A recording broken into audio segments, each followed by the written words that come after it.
So let's continue our notes here. So if you look at this table right now, okay, this is, make sure it's, yes, this is called the heating curve of water. If you had physical science, you've seen this. If you took science in middle school, you've seen this. This is what happens when you heat up ice for a long period of time. So you've got ice as your solid.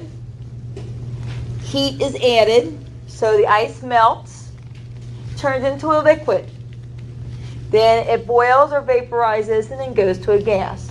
As you're adding heat, the temperature goes up, right? We know this? Yeah? And if I take gas and I cool it back down, it condenses to a liquid, then it freezes and becomes a solid. We've seen this chart before at some point in time, right? Yeah. Well, this chart is not exactly correct. Because when you talk about the heating curve of water or the phase changes from solid, liquid to gas with any substance, you cannot just consider temperature. You have to also consider what pressure you are at. Okay?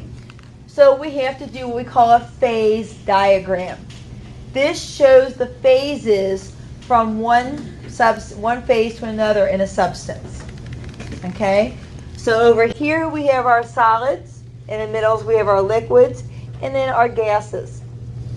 These lines show you where the phase changes occur. So here between solid and liquid, we have melting and freezing. This is the melting freezing line. Between a liquid and a gas, we have our boiling or vaporization line and our condensation line right here. But notice how it changes with the change of temperature and pressure. If you look at going from a liquid to a gas, the boiling, something's going to boil at a much lower temperature if the pressure's low. If you increase the pressure, the temperature gets much higher. So temperature and pressure are both factors when you're talking about phase changes. Yes? What is sublimation? Well, we're going to do that in 1 second. Sublimation, if you remember your reading, what is sublimation? Goes straight from a solid to a gas. It does not pass through the liquid phase at all.